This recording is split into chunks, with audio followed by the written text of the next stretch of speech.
Hello दोस्तों, मेरा नाम है विकास और आप देख रहे हैं केम आइडिया। आज हम केमिस्ट्री के एमसीक्यूब देखेंगे धातु और अधातु से।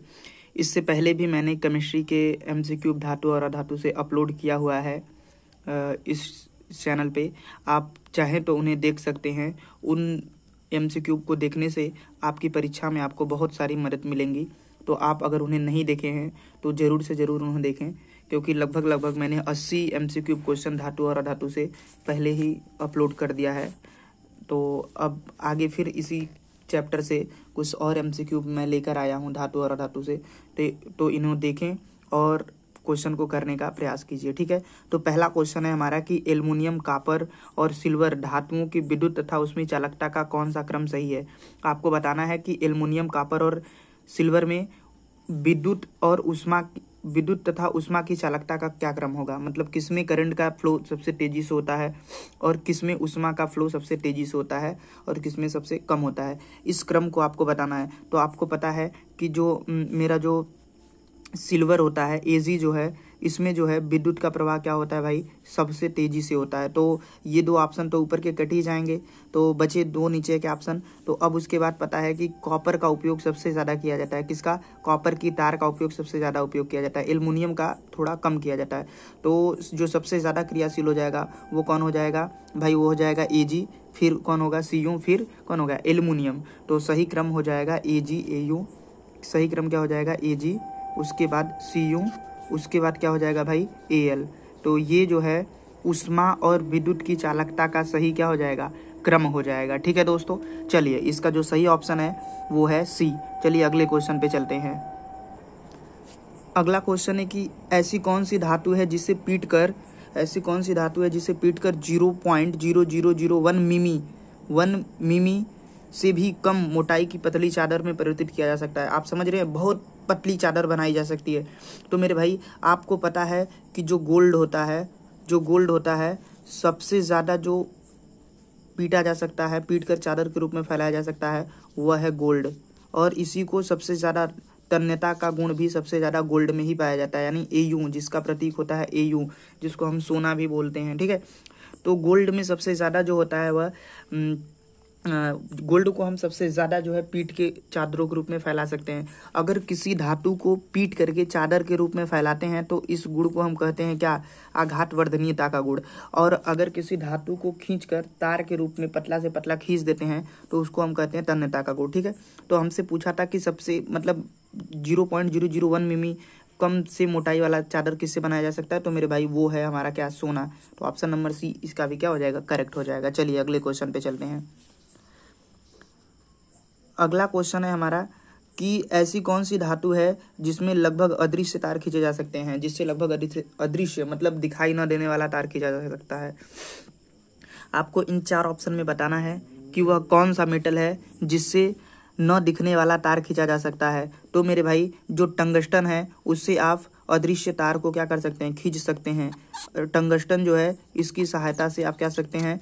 अदृश्य तार खींचा जा सकता है, ठीक है दोस्तों। तो इसका सही ऑप्शन डी हो जाएगा, ठीक है दोस्तों। चलिए अगले क्वेश्चन पे चलते हैं। तो आपको अगला क्वेश्चन है आपके सामने कि पोटेशियम धातु का गलनांक कितना होता है। आपको बताना है कि पोटेशियम का गलनांक कितना होता है। क्या 45 डिग्री होता है, या 50 डिग्री होता है, या फिर 70 डिग्री होता है, या फिर 65 डिग्री होता है। तो मेरे भाई, जो पोटेशियम का गलनांक होता है वो कितना होता है? तो बहुत कम होता है। ये धातु होती है, जैसे सोडियम हो गया, पोटेशियम हो गया, उसके बाद सोडियम, पोटेशियम और लिथियम, ये धातुएं हैं तीन जो कि मुलायम अवस्था में पाई जाती हैं। धातु होते हुए फिर भी, धातु तो हमेशा कठोर होती है पर ये मुलायम अवस्था में पाई जाती है। और इनका जो गलनांक होता है, ये 100 डिग्री सेंटीग्रेड से कम होता है। क्या होता है? 100 डिग्री सेंटीग्रेड से कम होता है। और सही ऑप्शन में बताऊं तो पोटेशियम का गलनांक लगभग 64 डिग्री सेंटीग्रेड होता है। तो इसमें ऑप्शन में 65 है, तो हम 65 पे चले जाएंगे, ठीक है दोस्तों। तो ऑप्शन डी इसका क्या हो जाएगा? करेक्ट हो जाएगा। चलिए अगले क्वेश्चन पे चलते हैं। प्यारे दोस्तों, आपको इस क्वेश्चन में बताना है कि मैग्नीशियम धातु का घनत्व कितना होता है। मैग्नीशियम Mg, इस धातु का घनत्व आपको बताना है। क्या बताना है? घनत्व। तो आप इसका घनत्व बता सकते हैं। तो मेरे दोस्त, इसका जो घनत्व होता है वह होता है 1.6 ग्राम प्रति सेंटीमीटर क्यूब। ग्राम प्रति सेंटीमीटर क्यूब। 1.6, 1.6, तो ये पहला ऑप्शन जो हो जाएगा इसका क्या हो जाएगा, करेक्ट हो जाएगा। ठीक है दोस्तों, तो पहला ऑप्शन जो है इसका क्या है, करेक्ट है। चलिए, ऑप्शन थोड़ा ऊपर नीचे है तो कोई दिक्कत की बात नहीं है। आप ऊपर का जो पहला है 1.6 आप याद रखेंगे। मैग्नीशियम का जो घनत्व होता है वो क्या होता है, 1.6 होता है ग्राम प्रति सेंटीमीटर क्यूब में। ठीक है, चलिए अगले क्वेश्चन पे चलते हैं। अगला क्वेश्चन है हमारा कि सिल्वर नाइट्रेट के विलयन में कॉपर धातु को डालने पर क्या प्रतिक्रिया होती है। तो मेरे भाई ये है सिल्वर नाइट्रेट AgNO3, इसमें जब क्या करते हैं हम कॉपर को डालते हैं इसके विलयन में तो क्या होता है। तो मेरे भाई जो कॉपर है वह सिल्वर से जो है वह ज़्यादा क्रियाशील है। कॉपर जो है सिल्वर से ज़्यादा क्रियाशील है, तो क्या कर देगा ये Ag जो है ये कम क्रियाशील है, तो ये क्या हो जाएगा, विस्थापित हो जाएगा, यानी ये बन जाएगा CuNO3 बन जाएगा, और जो Ag है वो क्या हो जाएगा, बाहर निकल जाएगा। ठीक है दोस्तों, तो कुछ इस तरीके से रिएक्शन होगा। ठीक है, तो कम क्रियाशील धातु क्या हो जाती है, प्रतिस्थापित हो जाती है। यानी अगर हम ऐसा बोलें कि ये मेटल, जैसे अगर ये रिएक्शन होगा कि नहीं होगा ये इस पर भी डिपेंड करेगा। आपको जिस मेटल से, जैसे ये किसी मेटल का जो है विलयन है, ठीक है, तो सॉरी धातु का विलयन है, तो इस धातु के विलयन की जो इससे ऊपर वाला ही क्रिया कर सकता है, इस विलयन के नीचे वाला कभी भी क्रिया नहीं कर सकते। तो कॉपर जो है सिल्वर से ऊपर है, इसलिए इसको क्या कर देगा, Ag को प्रतिस्थापित कर देगा। ठीक है दोस्तों, तो इसका सही ऑप्शन हो जाएगा कम क्रियाशील धातु को क्या कर देगा, प्रतिस्थापित कर देगा। ठीक है दोस्तों, चलिए अगले क्वेश्चन पे चलते हैं। प्यारे दोस्तों, आपको इसमें बताना है कि निम्न में से कौन सा अधातु द्रव अवस्था में पाया जाता है। देखिए, एक धातु है जो द्रव अवस्था में पाया जाता है, वो है पारा। ठीक है, पर आपसे यहाँ पूछा है अधातु, आप इस शब्द को देखिए, अधातु पूछा हुआ है। तो जो ब्रोमीन है एक अधातु है जो कि द्रव अवस्था में पाया जाता है। किस अवस्था में, द्रव अवस्था में पाया जाता है। अगर धातु की बात करेंगे तो धातु में कौन द्रव अवस्था में पाया जाता है, तो वह है पारा, Hg। कौन है, Hg, ये पारा जो है ये द्रव अवस्था में पाया जाता है। पर ये है मेटल और ये है नॉन मेटल। ठीक है, तो हमसे नॉन मेटल में पूछा था, तो नॉन मेटल में कौन हो जाएगा, ब्रोमीन हो जाएगा। ब्रोमीन एक ऐसा अधातु है जो द्रव अवस्था में पाया जाता है। ठीक है दोस्तों, चलिए अगले क्वेश्चन पे चलते हैं। तो इसका सही ऑप्शन सी हो जाएगा। ठीक है, चलिए अगले क्वेश्चन पे चलते हैं। प्यारे दोस्तों, अगला क्वेश्चन है कि मिश्र धातु कांसा में होता है। जो मिश्र धातु कांसा जो बनाया जाता है, उसमें कांसा में कौन कौन से धातु होते हैं, आपको यही बताना है। क्या उसमें टीन और कॉपर होते हैं, या एल्युमिनियम और जिंक होते हैं, या फिर कॉपर और प्लेटिनम। ये Pt है, ये प्लेटिनम है। ठीक है, तो आप थोड़ा सा मिसप्रिंट है तो इसको देखिए, ये प्लेटिनम है। कॉपर और प्लेटिनम किसका मिश्रण होता है, या फिर जिंक और कॉपर का होता है। ये सब आपको बताना है कि इसमें किसका मिश्रण होता है। आपको यही बताना है कि किस से मिलकर बना होता है। तो मेरे भाई, ये जो मिश्र धातु होता है, मिश्र धातु कांसा जो होता है, कांसा जो बना होता है वो बना होता है टीन और कॉपर के मिश्रण से। टीन और कॉपर के मिश्रण से, यानी SN और फिर किसका, कॉपर का मिश्रण होता है। SN और कॉपर का मिश्रण, जिसको टीन भी बोलते हैं। ठीक है, तो ये ऑप्शन नंबर ए जो हो जाएगा वो क्या हो जाएगा, सही हो जाएगा। चलिए अगले क्वेश्चन पे चलते हैं। अगला क्वेश्चन है कि आपको बताना है कि मुद्रा धातु है, मुद्रा मतलब जो क्वाइनीज मेटल, आपको बताना है कि क्वाइनीज मेटल कौन से होंगे। जो क्वाइन पहले जो सिक्के बनाने में उपयोग होते थे, उस मेटल को बताना है कि कौन सा मेटल उपयोग किया जाता था। क्या वो आयरन, क्रोमियम और कार्बन का मिश्रण होता था, या फिर कॉपर, टीन और प्लेटिनम का मिश्रण होता था, या फिर एल्युमिनियम, मैंगनीज और मैग्नीशियम का मिश्रण होता था, या फिर कॉपर, कैडमियम और निकिल का मिश्रण होता था। तो मेरे भाई, आपको पता है कि जो पहले जो सोना बनाया जाता था, सोने का सिक्का बनाया जाता था, उसमें जो है वो कॉपर, टीन और प्लेटिनम का मिश्रण होता था। क्या होता था, कॉपर होता था, उसके बाद टीन होता था, और फिर क्या होता था, प्लेटिनम होता था, इसे हम क्वाइनीज मेटल कहते हैं, यानी मुद्रा धातु कहते हैं, जिससे जो पैसा बनाया जाता था। ठीक है, तो ऑप्शन नंबर जो है 20 का क्या हो जाएगा, करेक्ट हो जाएगा। चलिए अगले क्वेश्चन पे चलते हैं।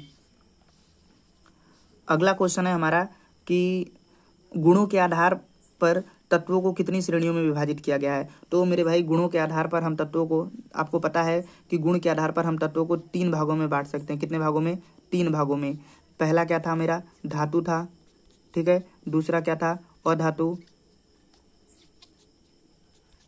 और तीसरा क्या था, तीसरा था उपधातु। तीसरा क्या था, उपधातु। तो यही हमारे 3 हैं, गुणों के आधार पर हम 3 भागों में बांट सकते हैं तत्वों को, धातु, अधातु और उपधातु। तो इसका जो करेक्ट ऑप्शन होगा वो 3 होगा। ऑप्शन मैं आपको दिखाता हूँ। तो मान लीजिए आपको पता हो गया कि अब 3 होंगे, ठीक है, 3 भागों में बांटा जाएगा। तो करेक्ट जो होगा इसका जो ऑप्शन 3 होगा, ठीक है। मैं आपको ऑप्शन दिखाता हूँ। तो ये आपके सामने है, ऑप्शन सी जो हो जाएगा इसका क्या हो जाएगा करेक्ट। तो 3 जो है 3 प्रकार से बांटा गया है, ठीक है। तो चलिए अगले क्वेश्चन पे चलते हैं। अगला क्वेश्चन है कि तत्व वे होते धातु वे तत्व हैं जिनमें धातु क्या होती हैं, आपको यही बताना है। तो मेरे भाई धातु हमेशा क्या करते हैं, जैसे सोडियम धातु है, ये हमेशा इलेक्ट्रॉन को त्याग कर क्या बनाएगा, सोडियम प्लस बनाएगा ना। तो हमेशा वो इलेक्ट्रॉन को क्या करती हैं, त्यागने की टेंडेंसी रखती हैं। तो धातुएं हमेशा इलेक्ट्रॉन को त्याग करती हैं। तो धन त्याग कर क्या बनाती हैं, ये है, इसको कहते हैं धन आयन कहते हैं। क्या कहते हैं, धन आयन, ठीक है। तो धातु हमेशा इलेक्ट्रॉन को त्याग कर क्या बनाएगा, धन आयन बनाएगा, ठीक है मेरे दोस्त। तो इसका जो सही ऑप्शन हो जाएगा ए हो जाएगा। धातु हमेशा इलेक्ट्रॉन को त्याग कर क्या बनाती हैं, धन आयन बनाने की प्रवृत्ति रखती हैं, ठीक है। ऑप्शन ए जो हो जाएगा इसका क्या हो जाएगा, करेक्ट हो जाएगा। चलिए अगले क्वेश्चन पे चलते हैं। अगला क्वेश्चन है कि वह धातु जो सामान्य ताप पर द्रव अवस्था में पाया जाता है। तो मैंने अभी बताया कि अगर अधातु पूछेगा तो ब्रोमीन अधातु जो है द्रव अवस्था में पाया जाता है। अगर धातु पूछेगा तो हमेशा किसको मारेंगे, पारा, Hg। पारा जो है यह क्या है, एक द्रव धातु है। पारा एक क्या है, द्रव धातु है, ठीक है। और अधातु में पूछेगा तो Br, ब्रोमीन, ठीक है मेरे दोस्त। तो पारा क्या हो जाएगा, एक द्रव धातु हो जाएगा। तो धातु पूछा था तो ऑप्शन बी जो हो जाएगा इसका क्या हो जाएगा, करेक्ट हो जाएगा। चलिए अगले क्वेश्चन पे चलते हैं। प्यारे दोस्तों आपको इसमें बताना है कि निम्न में से कौन सा तत्व धात्विक है। निम्न में से कौन सा तत्व धात्विक है, यानी आपको बताना है कौन सा इसमें कौन सा धातु है। इन 4 ऑप्शनों में एक धातु है और उसी धातु को आपको पहचानना है कि कौन है जो धातु है। तो आपको पता है कि सल्फर और फास्फोरस ये अधातु है और हीलियम भी क्या है, अधातु। ये तीनों क्या है, अधातु है। पर लिथियम जो है, चौथा ऑप्शन जो Li है, लिथियम, ये क्या है, धातु है, ठीक है। ये पहले ग्रुप का एलिमेंट है, धातु। सोडियम के जस्ट ऊपर रहता है, जिसका परमाणु क्रमांक क्या होता है, 3 होता है, ठीक है। परमाणु भार 7 होता है, ठीक है दोस्तों। चलिए अगले क्वेश्चन पे चलते हैं। प्यारे दोस्तों आपको बताना है इसमें क्वेश्चन में कि कॉपर, एल्युमिनियम, सिल्वर और आयरन धातुओं की विद्युत की सर्वश्रेष्ठ धातु कौन सी है, मतलब विद्युत की चालकता किसमें सबसे ज़्यादा अच्छे से होती है। तो मेरे दोस्त मैंने बताया कि सोना और चांदी जो होती हैं उसमें विद्युत का जो चालकता होता है सबसे अच्छा होता है। तो इसमें सोना है नहीं तो हम सिल्वर पे चले जाएंगे। ऑप्शन ए जो हो जाएगा इसका क्या हो जाएगा, करेक्ट हो जाएगा, ठीक है दोस्तों। चलिए अगले क्वेश्चन पे चलते हैं। तो अगला क्वेश्चन है हमारा कि निम्न में से कौन सी धातु सर्वाधिक आघातवर्धनीय धातु है। मतलब आघातवर्धनीयता का मतलब होता है किसको हम पीट करके चादरों के रूप में फैला सकते हैं। तो सबसे ज़्यादा आघातवर्धनीयता का गुण जो होता है वह किस में पाया जाता है भाई, Au में पाया जाता है, सोना में पाया जाता है। उसके बाद किस में पाया जाता है, Ag में पाया जाता है, यानी चांदी में। तो हमारे पास सोने का ऑप्शन है, Ag ऑप्शन, गोल्ड का ऑप्शन है, तो हम गोल्ड पे चले जाएंगे ना। डी ऑप्शन जो हो जाएगा इसका क्या हो जाएगा, करेक्ट हो जाएगा। सबसे आघातवर्धनीयता जो है किस में पाया जाएगा, तो गोल्ड में पाया जाएगा। और आघातवर्धनीयता का मतलब क्या होता है, किसी भी धातु को पीट करके चादरों के रूप में क्या करना, फैला देना। तो अभी इससे पहले देखा था आपने कि जो सोना है उसको 0.00001 मिमी पतली चादर के रूप में हम क्या कर सकते हैं, इसको फैला सकते हैं, ठीक है। तो इसका ऑप्शन जो हो जाएगा डी क्या हो जाएगा, करेक्ट हो जाएगा। चलिए अगले क्वेश्चन पे चलते हैं।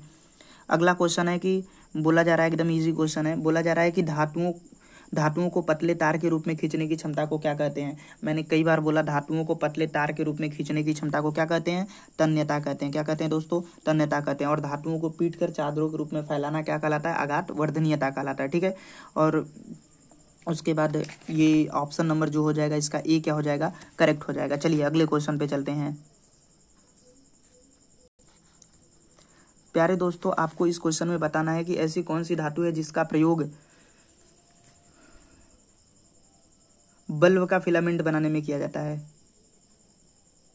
आपको बताना है कि बल्ब के फिलामेंट को बनाने में किसका उपयोग किया जाता है। क्वेश्चन थोड़ा सा उटपटा लिख गया है, तो बस आपको इतना ही बताना है कि कौन सी धातु है जिसका उपयोग बल्ब का फिलामेंट बनाने में किया जाता है, यानी तंतु बनाने में किया जाता है। तो आपको पता है कि टंगस्टन का उपयोग करते हैं बल्ब का फिलामेंट बनाने में, क्योंकि इसका जो गलनांक होता है, ये जो गलनांक होता है, ये गलनांक इसका जो होता है वह बहुत उच्च होता है, लगभग 3500 डिग्री सेल्सियस होता है। कितना होता है, 3500 डिग्री सेल्सियस, लगभग अप्रॉक्स में इतना होता है। तो आप इसका गलनांक जो होता है बहुत ज़्यादा होता है, इसीलिए इसमें हम क्या करते हैं, बल्ब में इसका उपयोग करते हैं, ठीक है, टंगस्टन का फिलामेंट बनाने के लिए, ठीक है। चलिए अगले क्वेश्चन पे चलते हैं। अगला क्वेश्चन है हमारा कि सोना धातु का घनत्व मैग्नीज की अपेक्षा, आपको बताना है कि जो सोना है उसका घनत्व मैग्नीज की अपेक्षा क्या होता है। तो आपको ये ऑप्शन बताना है कि कौन सा ऑप्शन सही होगा। तो प्यारे दोस्तों आपको बताना है, तो मैं आपको बता दूं, जो सोने का घनत्व होता है, जो सोना है उसका घनत्व लगभग 19.3 होता है, 19.3 ग्राम प्रति सेंटीमीटर क्यूब, ग्राम प्रति सेंटीमीटर क्यूब, ठीक है। ये सोने का घनत्व होता है, ठीक है। ये Ag का घनत्व होता है, और Mg का जो घनत्व होता है वो घनत्व लगभग आपको इससे पहले भी मैंने बताया था 1.74 ग्राम होता है, ग्राम प्रति सेंटीमीटर, 1.474 ग्राम प्रति सेंटीमीटर होता है। तो आपको अंदाजा लग गया होगा किसका घनत्व अधिक होगा। तो सोने का घनत्व क्या है, 19.3 है, और Mg का घनत्व कितना है, 1.4। तो सोने का घनत्व क्या हो जाएगा, अधिक हो जाएगा, ठीक है। तो इसका जो सही ऑप्शन है वो बी ऑप्शन हो जाएगा, ठीक है दोस्तों। चलिए अगले क्वेश्चन पे चलते हैं।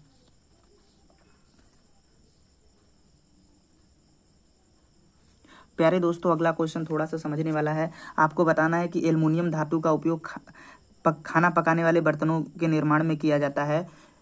निम्न में से कौन सा गुण एल्युमिनियम के इस कार्य के लिए उपयोगी है। मतलब आपको बताना है कि एल्युमिनियम का उपयोग ही खाना बनाने वाले बर्तनों के लिए क्यों किया जाता है, इसमें क्या ऐसी प्रॉपर्टी है कि इसके कारण किया जाता है। तो मेरे भाई आपको यही बताना है। तो मेरे भाई इसमें जो होता है ना, उष्मा के जो होते हैं वो सुचालक होते हैं, यानी इसमें से उष्मा क्या होती है, आसानी से पास हो सकती है। तो उष्मा के ये क्या होते हैं, सुचालक होते हैं, ठीक है।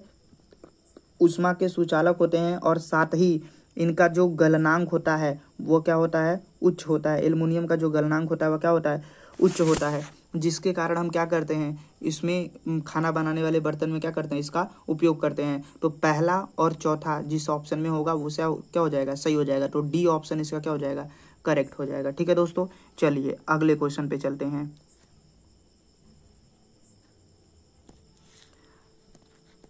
प्यारे दोस्तों अगला क्वेश्चन है कि निम्न में से कौन सी धातु ठंडे जल के साथ अभिक्रिया करके हाइड्रोजन गैस देती है। तो आपको पता है कि जो सोडियम है, पोटेशियम है, और लिथियम है, और कैल्शियम है, यही 4 धातुएं हैं जो कोल्ड वाटर के साथ क्या करती हैं, रिएक्ट करके हाइड्रोजन गैस देती है। तो आप देख लीजिए इसमें से जो ऑप्शन मिल जाएगा चारों में से वो सही हो जाएगा। तो देखिए पोटेशियम मिल गया, तो पोटेशियम पे हम क्या कर देंगे, क्लिक कर देंगे, ठीक है। चलिए अगले क्वेश्चन पे चलते हैं। अगला क्वेश्चन है कि निम्न में से कौन सी धातु जल के साथ सामान्य ताप पर अभिक्रिया करती है।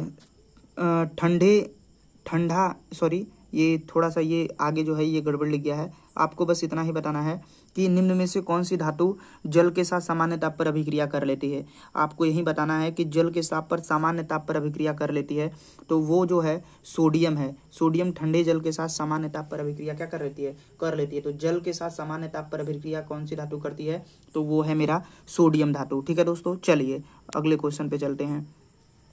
अगला क्वेश्चन है हमारा कि धातु के ऑक्साइड कैसे होते हैं, जो धातु होते हैं उनके ऑक्साइड कैसे होते हैं।